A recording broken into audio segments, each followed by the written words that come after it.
ज्या फुलामध्ये वर्ण आहे, गंध आहे आणि गुण आहे. पाहुण्यांचा सत्कार आपण बेशरमाच्या फुलानं करतो का? नाही ना. ज्या फुलामध्ये वर्ण आहे, गंध आहे आणि गुण आहे, वर्ण गंध गुणोपेतं असं म्हटलं जातं. म्हणून बुद्ध वचन हे पूर्ण ज्ञान आहे, ज्ञान भाषा आहे, पाली भाषा. ही आम्ही उपासकांनी हळूहळू हळूहळू अवगत केली पाहिजे. आणि तुमच्या माहितीसाठी सांगितलं पाहिजे की भारत सरकारने गेल्या 2-3 महिन्यापूर्वीच मराठी भाषेला अभिजित भाषेचा दर्जा दिलेला आहे. त्याचप्रमाणे पाली भाषेला सुद्धा केंद्र सरकारने अभिजित भाषेचा दर्जा दिलेला आहे. हेही तुम्हाला माहीत असलं पाहिजे. आणि तो दर्जा देणं म्हणजे साधारण गोष्ट नाही. पाली भाषेचं महत्त्व इनडायरेक्ट बौद्ध धर्माचा प्रचार आणि प्रसार करण्याच्या दृष्टीनं ते आपल्याला उपयोगी होणार आहे. म्हणून आपण सर्वांनी मिळून सांघिक स्वरूपात वंदना केली. धन्यवाद. यानंतर भिक्खू संघाचा परिचय धम्मशील कुठं इथं कागद भिक्खू संघ जो उपस्थित झालेला आहे त्याचा परिचय म्हणजे धम्मशील हे आपणा सर्वांना करून देतील. त्यानंतर शब्दसुमनाने भिक्खू संघाचं स्वागत शाहीर सातोरे करतील. उपासक उपासिकांच्या हस्ते पुष्पाने प्रत्यक्ष भिक्खू संघाचं स्वागत होईल. त्यानंतर परिचय.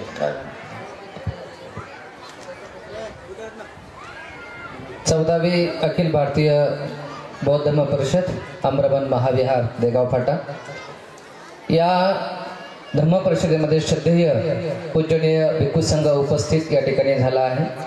आमच्या सर्वांमध्ये सर्वात ज्येष्ठ भंतेजी सध्या महाराष्ट्रामध्ये असलेले पूज्य भदंत ज्यांच्या पवित्र करकमलाने आजच्या या धम्म परिषदेचं उद्घाटन झालं ते पूज्य भदंत आदरणीय शरणानंदजी महाथेरो जे आमच्या सर्वांमध्ये ज्येष्ठ आहेत त्यांच्याच मार्गदर्शनाखाली आणि उपस्थितीमध्ये या परिषद उद्घाटन झालं आहे. ते पाथरी या ठिकाणी सध्या आहेत. सेलू असेल, देगाव फाटा असेल, अनेक ठिकाणी त्यांनी महाराष्ट्रामध्ये आपले शिष्यवर्ग निर्माण करून धर्मप्रचाराचं काम गेल्या 50 दशकापासून ते करत आहेत. पूज्य भदंत आमचे गुरुवर्य डॉक्टर भदंत उपगुप्तजी महास्तवीर ज्यांनी आपल्याला आता थोडं मार्गदर्शन केलेलं आहे, ज्यांच्या अध्यक्षतेखाली ही परिषद या ठिकाणी होते आहे. अखिल भारतीय भिक्खू संघाचे ते राष्ट्रीय कार्याध्यक्ष आहेत. संपूर्ण महाराष्ट्रामध्ये, महाराष्ट्राच्या बाहेर आणि जागतिक पातळीवरती आदरणीय भंतेचं सुंदर असं कार्य होताना आपण पाहत आहोत. त्याचबरोबर डाव्या बाजूला बसलेले पूज्य भदंत डॉक्टर इंदवंशजी महाथेरो जे की कुशीनगर या ठिकाणी आलेले आहेत. सध्या औरंगाबादला ते स्थायिक आहेत. ज्या डॉक्टर बाबासाहेब आंबेडकरांना चंद्रमुनी महास्थवीर भंतेजीने दीक्षा दिली त्यांचे कुशीनगरमध्ये त्या ठिकाणी एक शिष्य आहेत आणि त्यांचे ते या ठिकाणी शिष्य आहेत. त्यांनी पाली भाषेमध्ये कर्मसिद्धांतावरती PhD केलेली आहे आणि त्या PhDच्या प्रबंधातून जवळपास 18 ते 20 छोटे छोटे पुस्तक त्यांनी निर्माण केले आणि ते फ्रीमध्ये लोकांना वाटतात. त्याचबरोबर बुद्धास टीचिंग चॅनल नावाचं YouTube चॅनल त्यांनी निर्माण केलं आहे. त्या माध्यमातून सातत्याने ते धम्मदेशना अनेक भिक्खू संघाच्या देण्याचा ते प्रयत्न करत असतात. त्या आता सध्या द बुद्धास टीचिंग चॅनलवर लाईव्ह हा कार्यक्रम ते दाखवत आहेत. सोबतच ज्यांच्या प्रेमळ आणि करुणामय वाणीने अत्यंत अभ्यासपूर्ण विवेचन जे करतात आणि यूट्यूबच्या माध्यमातून महाराष्ट्राच्या बाहेर आपल्या समाजातीलच नव्हे तर इतर समाजाचे लोकही त्यांचे फॅन अनुयायी झालेले आहेत असे आमचे पूज्य भदंत करुणानंदजी स्थवीर जे आपल्यामध्ये उपस्थित आहेत. त्यांनी सुद्धा द ग्रेट हॅपीनेस नावाचं YouTube चॅनल काढलेलं आहे. 1-1.5 लाख सबस्क्रायबर त्यांचे आहेत. सकाळी उठल्यापासून झोपेपर्यंत लोक महिला मंडळ त्यांची सुंदर धम्मदेशना ग्रहण करत असतात. आपल्या वाणीने संपूर्ण महाराष्ट्रामध्ये धम्मदेशनेची गोडी त्यांनी लावलेली आहे. असे करुणानंदजी स्थवीर आपल्यामध्ये या ठिकाणी उपस्थित आहेत. भदंत इंदवंश यांच्या बाजूला बसलेले आमचे ज्येष्ठ गुरुबंधू पूज्य भदंत पन्नारतनजी स्थवीर जे विपස්සनाचे आचार्य आहेत, ते हिंगोली, नांदेड, हिमायतनगर अशा विविध भागामध्ये ते काम करत आहेत। आमच्या सर्व भिक्खूमध्ये ते त्या ठिकाणी विपස්සना आचार्य म्हणून नावारूपास संपूर्ण महाराष्ट्रामध्ये आलेले आहेत आणि श्रीलंकेमध्ये राहून जवळपास 5 ते 6 वर्ष पाली भाषेचा त्यांनी अभ्यास केलेला आहे। मागच्या वेळेस पूज्य भदंत आपल्याकडे आतुर्ली रतनजी श्रीलंकेचे आले होते, त्यांचं सिंहलीचं भाषांतर सुंदर त्यांनी केलं आहे। इंग्रजी, पाली, सिंहल, हिंदी अशा विविध भाषेतील ते अभ्यासक आहेत। पूज्य भदंत श्रीलरत्नजी स्थवीर जे की नांदेड आणि मुदखेड या ठिकाणी ते काम करत आहेत। सहयोग नगरामध्ये ते नांदेडला राहून सुंदर त्यांनी काम चालू केलं आहे। 2 मार्चला मुदखेड या ठिकाणी त्यांनी धम्मपरिषद आयोजित केलेली आहे। त्याचबरोबर पूज्य भिक्खू सुबुती थेरो याच आपल्या भागामध्ये सुरुवातीला इथे धम्मपरिषदा झाल्या, या ठिकाणी श्रामणी शिबिराच्या माध्यमातून ते आपल्या सर्वांना परिचित होते। आताही ते या ठिकाणी आहेत। लहान लोणला काल त्यांनी परिषद घेतलेली आहे। सोबतच आमचे गुरुबंधू पूज्य भदंत पन्नानंदजी थेरो जे बाजूला उजव्या बाजूला बसलेले आहेत, ते लातूरमध्ये राहतात। या ठिकाणी सुरुवातीपासून जेव्हा परिषदा होतात त्या परिषदेमध्ये त्या माध्यमातून जेव्हा श्रामणी शिबिर व्हायचे ते या ठिकाणी येत होते आणि सातत्याने येत असतात। लातूर या ठिकाणी जवळपास 9 एकर जमीन उपासकांच्या दानावरती घेतलेली आहे। दर डिसेंबर महिन्यामध्ये आतापर्यंत 6 ते 7 धम्मपरिषदा यशस्वीपणे त्यांनी पार केलेल्या आहेत। आपल्याच परिसरातून पूर्णा गावून ते निर्माण झालेले आहेत। श्रीलंकेमध्ये 2-3 वर्ष राहून धम्माचं प्रशिक्षण घेऊन सध्या महाराष्ट्रभर ते सुंदर काम करत आहेत। पूज्य भदंत प्रज्ञाबोधीजी जे की सर्व ठिकाणी असतात। पूज्य भिक्खू पयारखीत पुणे, आताच त्यांचे उपसंपदा बुद्धगया या ठिकाणी झालेली आहे। पूज्य भदंत मोगलान पोखरणी या ठिकाणी असतात, तिथे सुद्धा या पूर्ण परभणी जिल्ह्यामध्ये त्यांनी सुंदर असं काम चालू केलं आहे। भदंत नागसेनजी उजव्या बाजूला बसलेले आहेत, आपल्याच परिसरातले ते आहेत। औरंगाबाद या ठिकाणी ते राहतात। गेल्या अनेक दशकापासून या परिसरामध्ये धम्माचं सुंदर असं काम करत आहे। शिक्षणही पाली भाषेमधून घेत आहेत। पूज्य भदंत संघप्रियजी हडको तेही या ठिकाणी उपस्थित आहेत। संघरत्न भंतेजी या ठिकाणी पूर्णितेत आहेत। भंत्रीच्या सहवासामध्ये राहून सुंदर असं काम ते करत आहेत आणि खऱ्या अर्थाने या देगाव फाट्याचे आता ते प्रवर्तक झालेले आहेत आणि त्यांच्याच परिश्रमाने कष्टाने सुंदर ही परिषद आणि अनेक कार्यक्रम या ठिकाणी निर्माण झालेले आहेत। तेव्हा असा अनेक मोठ्या प्रमाणामध्ये भिक्खू संघ या ठिकाणी उपस्थित आहे। या अति वंदनीय, अति पूजनीय, अति गौरवनीय भिक्खू संघाचं स्वागत करणं हे आपल्या सर्वांचं कर्तव्य आहे। ज्येष्ठ भिक्खू आणि सर्व भिक्षूंच्या माध्यमातून आपल्याला धम्मदेशना या ठिकाणी ग्रहण करायला मिळणार आहे। तेव्हा पूज्य भिक्खू संघासाठी आपण सर्वांनी आपण साधुकार द्यावा। म्हणा साधू साधू साधू।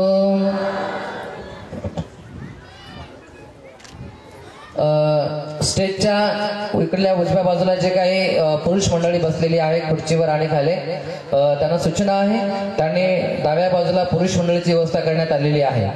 महिलाच्या मंडळाच्या बाजूला बसलेली पुरुष मंडळाला सूचना आहे, आपण इकडे पुरुष मंडळीकडे येऊन बसावं। महिलांना जागा तिकडे अपुरी आहे, त्यांना तिकडे बसू द्यावं। जे पाठीमागे बसलेले आहेत त्यांनी थोडंसं पुढे पुढे यावं। जागा महिला मंडळाला त्या ठिकाणी कमी पडते आहे, सूचनेचं पालन करावं। हे जे मध्ये मध्ये गॅप सुटलाय, पुरुष मंडळीला सूचना आहे, जे मागे बसलेले आहेत जे पाठीमागे येतील ते पुढे बसतील, आपण सर्वांनी पुढे पुढे सरकून बसा, असा गॅप मध्ये नसावा। आपल्या सगळ्यांना सूचना आहे, कृपया सर्वांनी हे गॅप भरून काढावा। जे मागे बसलेले आहेत त्यांनी पुढे येऊन बसा, कृपया सूचनेचं पालन करा। पाठीमागे बसलेले उपासकांना सूचना आहे, पुढे भरपूर गॅप सुटलेला आहे, आपण पुढे येऊन बसा। पाठीमागून ऊन सुद्धा येऊ लागलेला आहे, जे लोक पाठीमागून येतील ते पाठीमागे बसतील, आपण पुढे येऊन बसावं, जागा भरून काढावी। मोबाईल मध्ये आणि कॅमेऱ्यामध्ये शूटिंग चालू आहे, आपला कार्यक्रम लाईव्ह चालू आहे। आपण असं अस्ताव्यस्त बसलात तर ते शूटिंग व्यवस्थित येणार नाही। तेव्हा सूचना आहे आपल्याला सर्वांना, आपण सर्वजण संपूर्ण भारतभर कॅमेऱ्यावरती दिसत आहात। महाबोधी चॅनल आहे, बुद्धा स्टिचिंग चॅनल आहे, द ग्रेट हॅपीनेस आहे, या सर्व युट्यूब चॅनलवर आपण सर्वजण महाराष्ट्रभर लोक तुम्हाला पाहत आहेत। सर्वांनी पुढे येऊन बसावं। पूज्य श्रद्धेय भिक्खू संघाचं या ठिकाणी आता आपण स्वागत करणार आहोत। यांनी आपल्याकडे परिचय दिला असे म्हणते.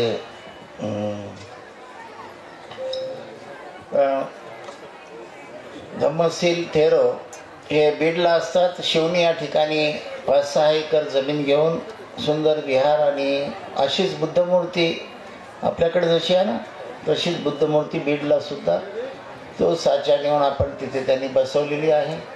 आणि चांगलं काम बीडमध्ये, बीड शहरामध्ये श्रामणेर शिबिर असेल, धम्म परिषद असेल, पौर्णिमेचे कार्यक्रम असेल, सातत्याने तिथे घेतात. आणि आपल्या महाराष्ट्रामध्ये स्मृतिशेष जे बनते डॉक्टर आनंद कौशल्यान होते, जे दार्शनिक होते, फार मोठे विद्वान बनते जे होते, ते त्या ठिकाणी 75-76ला येऊन गेले. त्याने एक बोधिवृक्ष तिथे लावला. आता त्या बोधिवृक्षाला 50 वर्ष झाली. त्याच ठिकाणी ही परिषद, शिवणी नावाचं गाव आहे, तिथे दरवर्षी भंतेजी धम्मशील घेतात. आणि कालच परवाच मी आपलं सनपुरी येथे श्रामणेर शिबिर सुरू केलं आहे. त्या ठिकाणाहून सनपुरीहून सुद्धा श्रामणेर संघ उपस्थित झालेला आहे.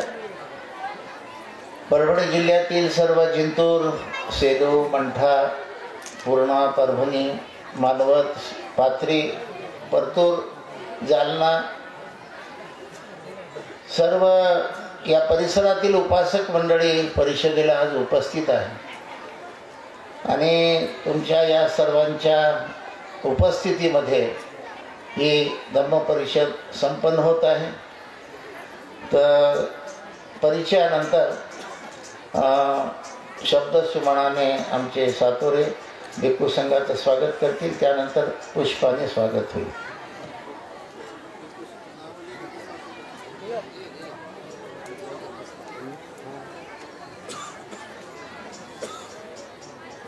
हॅलो, माता भगिनींना आपला एक मुलगा म्हणून विनंती करतो.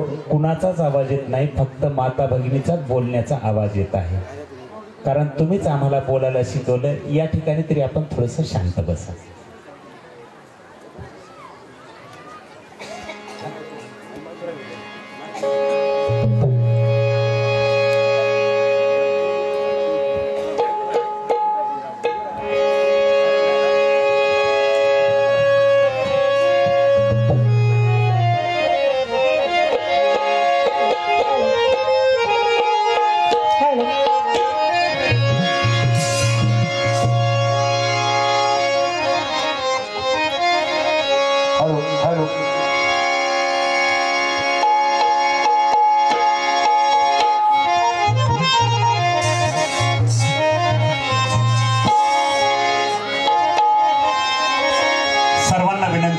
सर्वांनी शांततेने सहकार्य देत करा.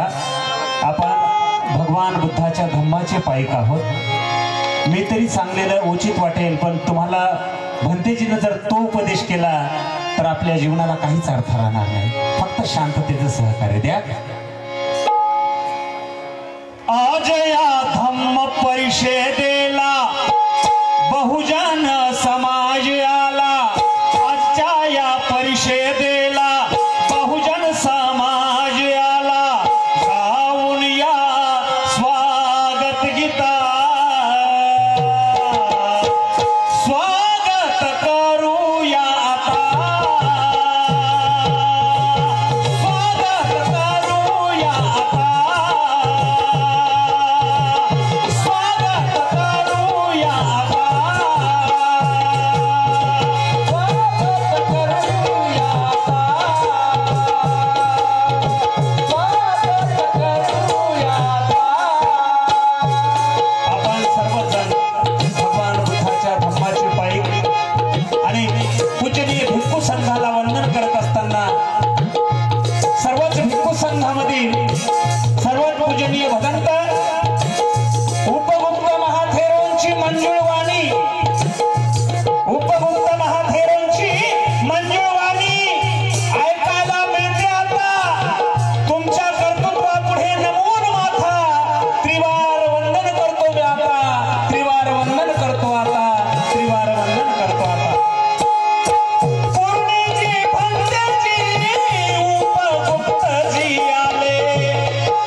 तथा सार्वजनिक आरोग्य विभागाच्या महाराष्ट्र राज्याच्या मंत्री आदरणीय मंत्री महोदय मेघनाताई बोर्डीकर यांची सुद्धा उपस्थिती आहे. पण स्वागत करणं हे आपलं अंत कर्तव्य आहे प्रमुख पाहुण्यांचं. जिल्ह्याच्या पालकमंत्री मेघनाजी बोर्डीकर,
पूजनीय भगवंत डॉक्टर उपगुप्तजी महाथेरो यांच्या परिश्रमातून आज या ठिकाणी जगाचे शास्ता तथागत भगवान गौतम बुद्धाची मूर्ती या ठिकाणी स्थापित केली आहे.